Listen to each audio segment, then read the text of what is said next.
all. Good morning, good afternoon. My name is Jeannie Colwyn. Our live today, we're doing a Mind-Body Mingle. Don't fear movement. So I'm going to be joined by my co-host, Scotty Styles, and we're going to talk about it. Have you had some fear to get back into exercise? Hi, Tony. Have you been nervous about next steps? We are going to talk about it. So excited to be back. Hi, Dory. Yes, we got our people on here. So we're going to be answering questions at the end. So, hi, Scotty. Welcome. Hi, Jeannie. How are you doing? Hi, I am everyone. good. It's Good to morning see here you. in LA. It's what? Morning here in LA. Oh, just cut it there. Okay, I'm back. Okay, awesome. Hi, Wendell. Okay, so I'm just like myself, if you're just jumping on, that I am Jeannie Colwyn. I'm really excited. I want to tell you, top of the hour, that I have a free workshop that I haven't done, a workshop that's live, that's free in a very long time. So it is on June 18th at 4:30 p.m. Pacific. Scotty's going to be there. We're really excited to see you there. So that is my spiel. I'll remind you at the end, and you can DM me. It's in my bio, all the things. I'm so sorry. I'm having technical difficulties. Just bear with me. Okay, Um, we'll just get started. How's there we go. that? There we go. I'm Oh, all there you go. set. Okay. So, yes. There we go. Hello. Hello. Hi, Jeannie. Hello, everyone. My name is Scotty. I'm a pain elimination coach and mind body practitioner. Um, yeah, this month is June. We're happy Pride. We're celebrating Pride, and yeah, this has been a big theme. And just for clients out there that are and potential clients that are looking for support around sexuality, identity, this is a big theme that I have with clients that come to me as well. Being gay myself, and that was part of my story. This is something that I love supporting people with. But our topic today is a little detour here. We're actually talking about graded exposure and movement, and I mean, so many things can tie into mind-body neuroplastic symptoms, and this is our topic today. I think is going to be pretty juicy. Yeah, so if you have questions, keep them coming and say hi if you're coming on, and we'll get to questions at the end. And if you're watching the replay, obviously you could put the questions in the comments below. So, what is graded exposure? I'm just going to briefly share what that is. I mean, it's just kind of what it sounds like. I mean, I first want to validate and recognize that a lot of people in our community, me included, have this all or nothing approach sometimes, right?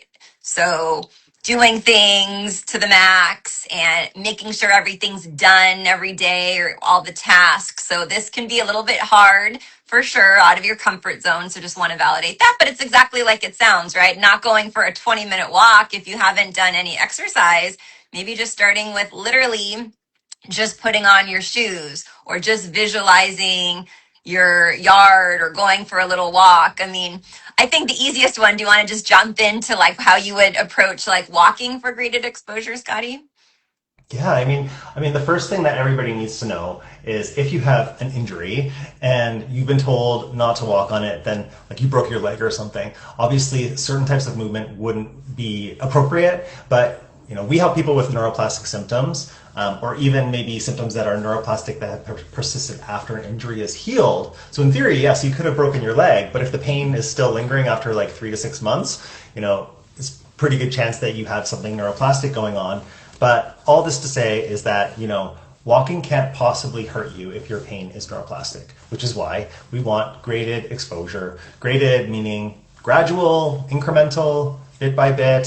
So yeah, neuroplastic pain, TMS, just to sort of get out of the gate, it actually means by definition that the pain is not coming from the structures of your body. It doesn't mean there's an injury that you need to protect or guard. Again, that would be the case if you broke your ankle, your knee, your leg, whatever. But it's still physically felt. It doesn't mean it's imagined or in your head, but we're actually wanting to teach your brain and nervous system that movement is safe.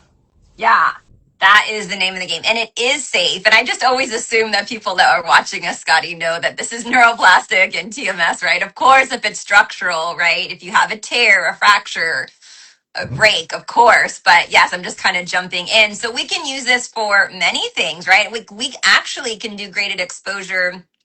This might be new to you, to do graded exposure with emotions too, right? We're not just jumping into express your anger, that could be way too much for your brain, your nervous system. We can do graded exposure with many things. So I'll give an example of graded exposure, like, movement, but also, and then we can talk about the emotions too. But in terms of, it might not be exercise. I had a client who her symptoms would flare at Target, huge, and Walgreens, and just thinking about these places, right? And so, yeah, it makes sense, right? To be in public, and sometimes it's the fluorescent lights, and you think about what happened before, you had anxiety, you had a lot of pain. So her and I worked on the visualization, which is evidence-based, by the way. Visualization, yes, it can seem woo, but it's actually evidence-based. And we just started with visualizing it. I had her drive by Walgreens, sit in the parking lot,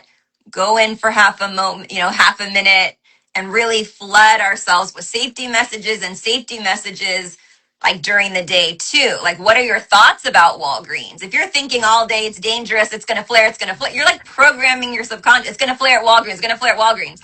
Well, no shit, it flares at Walgreens because you're telling it 300 times a day, right? So it does take some active brain, like rewiring and retraining. Yeah.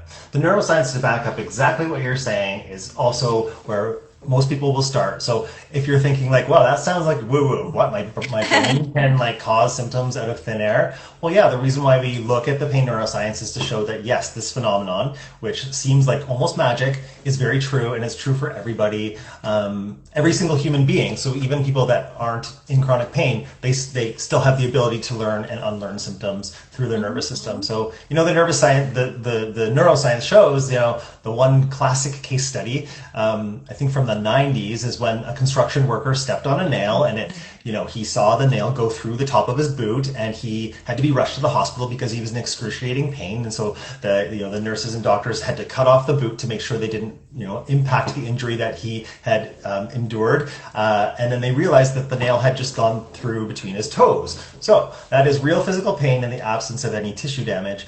And it was excruciating because his mind really believed that that was the case. So just like what you're saying, Jeannie, it's like so true. Like through predictive processing, your brain will create that symptom. So if you've had it before based on, you were at Walgreens before and you had symptoms there, you have like a code in your brain, a map that like shows how to turn it on when it's paired with that association.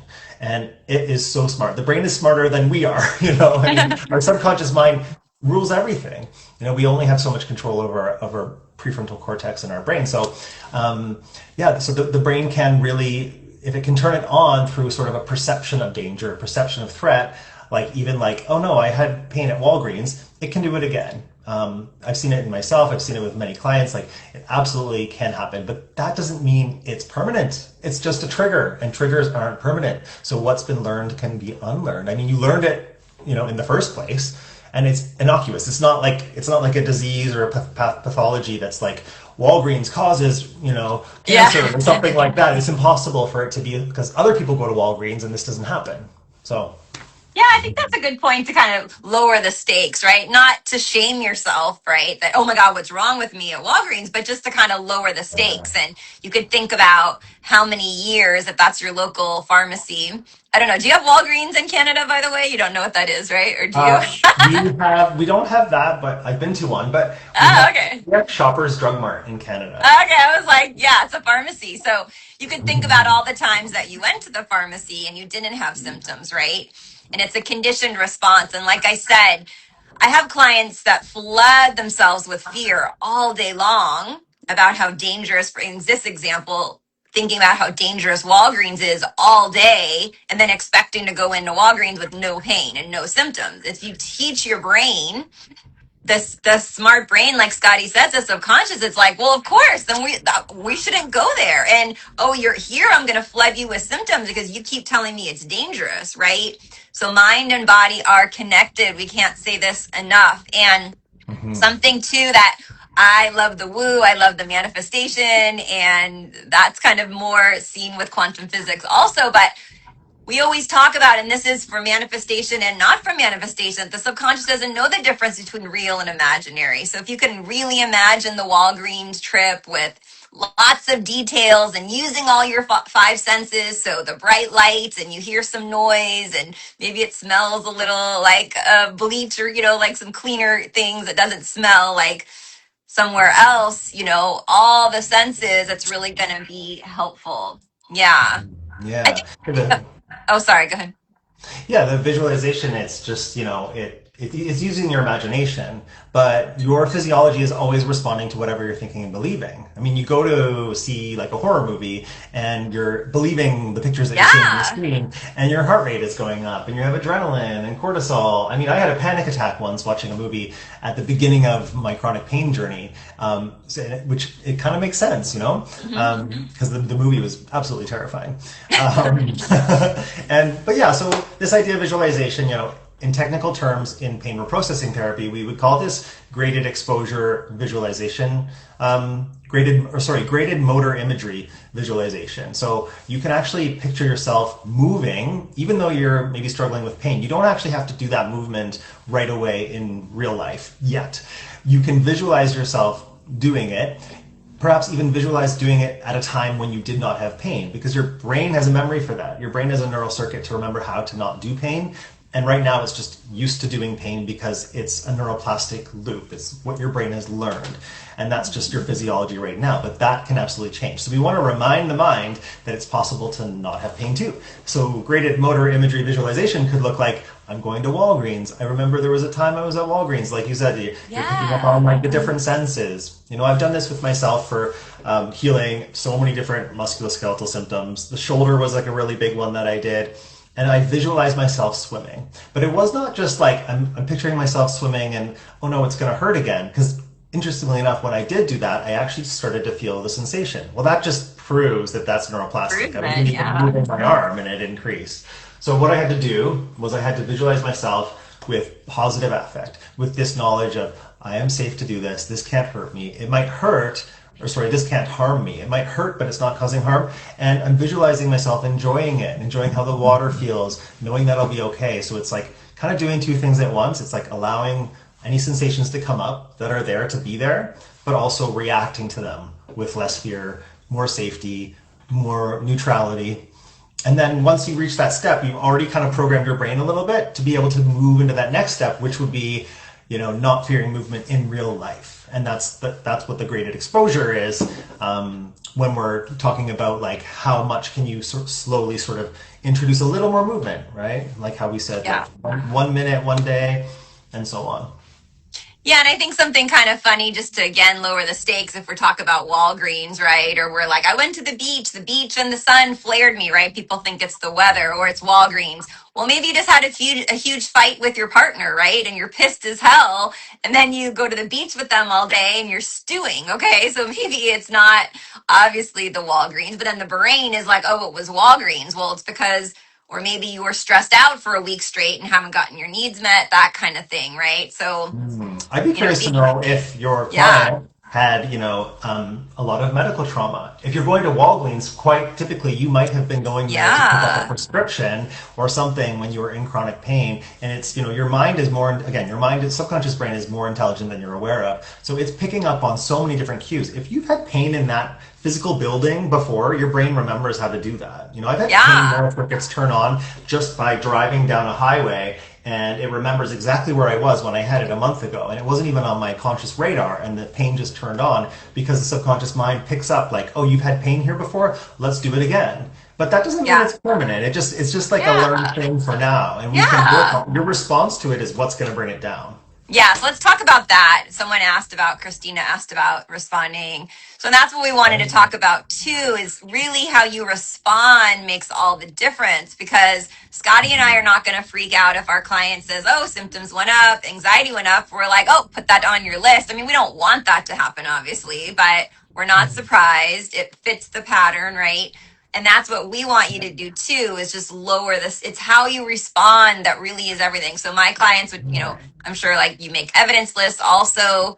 and seeing it for what it is. Now, if you respond with like, shit, I knew this was going to happen. And yes, it's Walgreens. And now I have more fear. Now I should just not do anything today. And I shouldn't do anything tomorrow. And blah, blah, blah. Or not go to Now, Walgreens. Like keep going to yeah, it's like, Walgreens, right? yeah, I'm not going to go anywhere. And I'm going to call in sick to work. And I'm going to, shouldn't drive anywhere. Now the fear has ramped up. But you could say, see, Jeannie, like ever since Walgreens, it's been a crap shot, right? Well, it's because your fear has dramatically increased, not just your thoughts and your fear, but the things you're doing and not doing. You're not getting in your car, you're not having any fun, you're, you know, worrying and brain, you know, scanning all the time. So it's really innocuous. It's like, you know, when you hear it this way, hopefully it really makes sense. It's not that the symptoms came back. We expect that. Yeah, you have a, and just lower the stakes. You have a scared brain. Your brain got a little scared to go to Walgreens, but that's your job, right? To just like a little child, if they get scared, bring some soothing, get their needs met. Lots of safety. You don't yell at a little kid if they're scared about the monsters. Hopefully you're like, let's go look under the bed. They're not there, right? Lots of patience and presence. Yeah. And another thing that could be kind for yourself, like an example, let's just say you're having back pain. And with my back pain journey, I could walk for 10 minutes and then I would notice the pain would turn on. And, the first thought might be, oh, I've been walking too long, I'm hurting myself. And even though you know about TMS, neuroplastic pain, you're still going to have that thought and that doubt. And that's okay because, we're always going to associate physical pain with some sort of tissue damage. Like it feels kind of unnatural to sort of keep moving. Now, here's the thing, like when I first found out about this work, I would have thought, okay, I need to push through and prove to my brain that it's not structural, so I'll keep walking. Well, no, you can sit down because that's also the brain feels safe. You're not sitting down to like ease the structures of your body, per se, but you're actually helping to reduce the monitoring, to reduce the hypervigilance, to reduce the fear by giving yourself that break. And it can like sort of help sort of decrease the amplification on a physical level anyway, but not in a way where you're like, I need to do something structurally to change my body because it's hurt or something like that. So that graded exposure is actually really good. Take a break, walk 10 minutes. And then, that's kind of what I had to do. I had to like realize I'm okay. I'm going to sit down if I need to, and then the next time I went for a walk, to see how much more can I do. You never want to constrict it to say I can only do this much, because then you're setting up an expectation for your brain to say, oh, I get pain after 10 minutes. I'm only allowed to do 10 minutes. So we don't want to do that kind of parsing out type of work, being like, this amount is only safe for my body. No, anything is safe for your body. Even a physiotherapist, a good physiotherapist will tell you, motion is lotion. We heal I by never heard moving the that. body. Motion is lotion. Yeah, I never right. heard that. That's cute. Yeah, well, the theory on a physiotherapy standpoint is that like your joints and everything have lubrication, and that's why you're healing when you're moving. I'm a firm believer that it's more about your beliefs that your body is safe and not injured, and movement helps to build that back, to build that mind-body muscle back. I suppose there could be some synovial fluid and stuff going on. If that actually makes you feel safer in your body, that's okay to believe. Whatever it is to bring that fear down. Physiotherapy, I'm not saying is bad for everything. It can be really helpful for an injury. But if it's going to increase your hypervigilance and over monitoring of a symptom, maybe that's not the best fit for you. Yeah, and I always say to clients, sometimes with John Sarno and Steve Ozanich, who I love, by the way, everyone knows that. But, this push, no matter what. And I really, that's not how I look at things. I know that's not how you look at things. I kind of guide clients the way I see it as if fear is really, really, really, really high, you're at that really high, then don't go for a walk in that moment, but just know you're going to go for a walk during that day. Maybe it's going to take you 20 minutes or 3 hours, but just make that decision. I'm going to go for a walk today, but maybe I'm not going to push when fear is at its highest.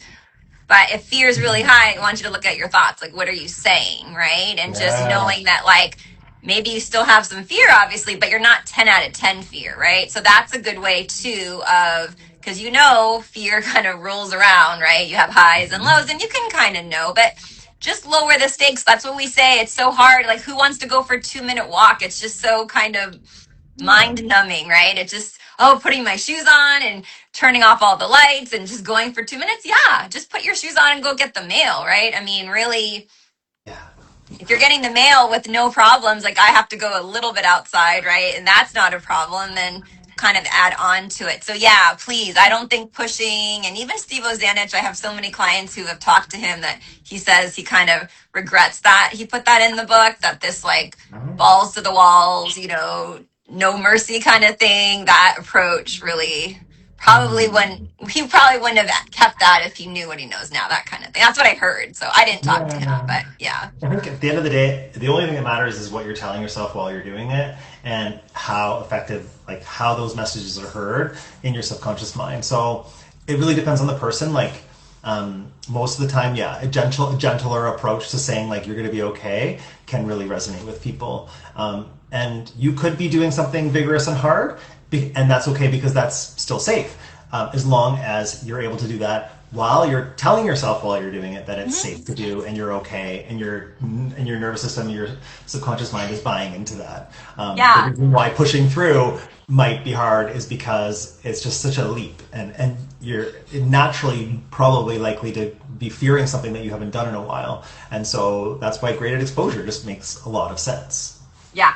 And we're just kind of wrapping up here. So if you have any questions, I know we answered one, just drop it in now. If you're watching the replay, put it in the comments. But as we're waiting for questions, because we are wrapping up, I wanted to say too, just think of a better thought too, right? Even if you, so Scotty, I can't believe that a walk's not going to flare it. Then I say substitute neuroscience. My brain wants to tell me that it's going to flare, but I'm going to use neuroscience and all the information that I know about TMS. Oh, I have neuroplastic pain. Oh, movement is healthy. And, just like give yourself the facts, right? Give Yeah, yourself the facts, give yourself the neuroscience, right? yeah, It's like it's like we're believing, it's like anything, right? You believed in Santa Claus too, right? We have a lot of beliefs that are not true. So put the yeah. neuroscience in that there's nothing wrong, like if we're doing the back, there's nothing wrong with my back. So based on neuroscience, going on the walk is safe. Neuroscience. So just load it with neuroscience. I can't stop Right. thinking, but you have to kind of know conceptually too. Like it's okay if you're afraid, but at some level, even like 1 out of 10%, you got to know that if you have neuroplastic pain, movement is okay. I mean, that's just, you just have to get some little small level, right? Like you have to. Yeah, you might be, as it's flaring, be thinking like, oh, see, this was going to happen, and it's natural to think like I've done something physically wrong. Once again, to think, oh, I shouldn't do that physical activity, but it's not flaring for the reasons why you think it is in a structural way. So, like what you said, when you understand the neuroscience and you say, oh, this is flaring because my brain has learned this. It's a correlation, but it's not what's actually causing it. My brain can actually unlearn it. It's just a conditioning. It's just a conditioned response. So my brain thinks that I need this protection and it's guarding, but it's just overprotective right now. And we actually, Yeah.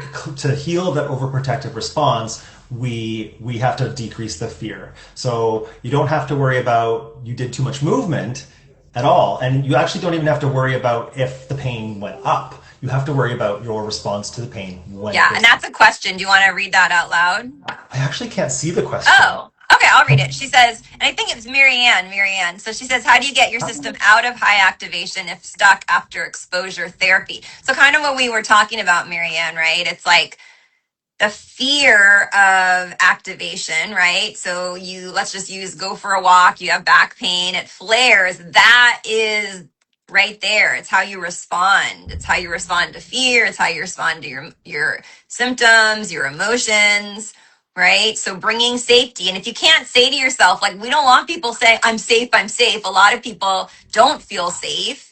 So pick another thought, right? My little scared brain is feeling scared. Okay, how human of me. And based on the neuroscience, because I know I have neuroplastic pain, this can happen. And what I got to double down is how I respond. So have a little freak out, right? Give yourself 10 minutes to freak out, and then that's it. Like lock back in or cry or, like let that move through you if you have feelings, but then don't spend all day checking and looking and thinking. And because again, that's what's going to do it. It's like Alan Gordon. I always say, Oh my gosh, yay, Veronica's here. Alan Gordon always says, right, his chair with the back pain. I see this a lot with back pain. It's not the chair, it's always, but Jeannie, this chair has the padding and my office chair, and people spend all this money on these like ergonomic, it's not the chair, it's the fear of the chair, Yeah. Yeah. right? If you're activated from, bringing it up and the pain came up and you're like, oh my goodness, and now you're actually feeling like overwhelmed in your system, you can also, work on the somatic portion of safety too. So if it's too much to, continue the movement, that's okay too. Again, it's graded exposure. You're not obligated to like push Yeah. through anything. So I would suggest, somatic safety, which would be a more of a bottom up approach, is you could try leaning into other sensations. You could try some breath work. You could try something on a somatic level that's going to make yourself feel safe. It could be going for a walk. It could be lying in the grass in nature and earthing. It could be having a hot shower or a hot Yeah. bath. It's no surprise that so many of my clients will say, my pain goes away when I'm in the shower. And it's like, it's not because you're loosening your joints or anything. You're actually providing something soothing temporarily. Like, that's not the be all and end all, obviously, but it's going to help you to be able to shift your state. And when your state is a little more shifted, you're going to start having less distorted thinking about your symptoms, which is actually what we want to work on. But sometimes it's hard to just jump right to the I need to change my thoughts if we're in a lot of fear. So just, don't worry about the thoughts too much, and you can go to the body to look for safety. We've got so many different various ways to explain that, and different tools, but just knowing that you have the ability to do that is going to make you feel more empowered to do it, and you'll find your own way to get there. Okay, and then a couple questions came in, but Christina, that's a great question. Can you put that in the comments? Because we do have to jump off. I have a client very shortly. So back to Marianne, she said, but if no fear, but fun, but activated after fun. Yeah, well, that could be something it's not familiar, right? The brain thinks something that we don't do often, or we never, like people who don't rest, they never take rest for themselves, they never slow down. So when you do, right, we can get activated. So I would just flood yourself with like little fun, like micro fun throughout the day, like silly little dance throughout the day, or, looking at Instagram, like a funny something, and keep telling yourself, oh yeah, my brain thinks fun is dangerous, silly brain, scared brain. And I would do some micro dosing of fun throughout your day and be really kind of adamant about your thoughts, Marianne. Okay. It's mind body. Somehow Yeah. the fun has been seen as dangerous. And this is really, really common. Yeah, you can use graded exposure without Yeah, exactly. With fun. having, a micro moment of it if it's possible or whatnot. But just be aware and curious that there could be something beneath the surface about, like, do I have some sort of subconscious belief that I shouldn't be having fun right now, that I don't deserve this. There could be also some, I used to go to sort of, in theory, fun things like concerts and things with friends, but I would always flare up, and that was because I felt unsafe socially. So there could be other sort of things lurking underneath the surface when you're sort of in a typically fun situation, where you might have some more insecurities. Different, personality traits are coming up, like people pleasing and perfectionism. So that's all kind of, it really depends on the case, Yeah, but and yeah.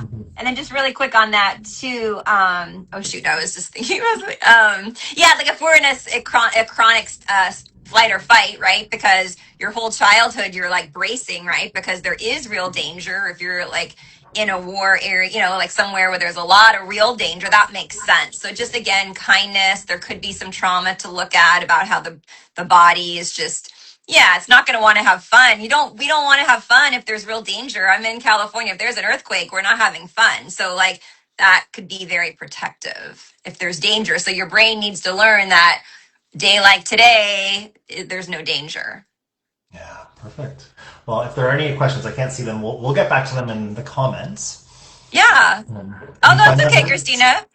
Just definitely, we're going to get back to you. So just put Christina, happy to help. Just put this, the comments, the questions and comments don't save, we've learned. So we just, if you Yes. can write it in there, and then Scotty and I will get back to you. And sometimes I'll send like a voice note. So if I can give you some more help. So just to wrap up here, if you came on after we started, I have my free live workshop on June 18th. I saw a few people who are here are already signed up. So you can DM me. If you're not following me, follow me. You're like, I don't know what she's talking about, this new workshop. So the workshop is exactly what to do with symptoms flare. So if you're like, That sounds like something I could use. Come, there's a replay. If you're not in the States, it might not be at a time that works for you, but there's a replay. You'll get it the very next day. That sounds good. If people are looking for support and healing, whatever your neuroplastic symptoms, issues, pains are, again, for Pride Month, I'm, celebrating in, belief and identity and, authenticity. So that's a big theme. And if you're wanting to explore more around that, I can do a free discovery call, reach out, DM, whatever it is you need, whatever you find supportive, I'm happy to help you with as well. Awesome. And so this is Mind-Body Mingle. We haven't done this in a while, but we will be back. We always try to do this whenever we can. So stay tuned. And if you have a topic that you want us to do for our Mind-Body Mingle, send it our way. Have a great day, everybody. Bye, everyone. Thanks, Jeannie. See you. Okay, thanks, Scotty. Bye. Bye.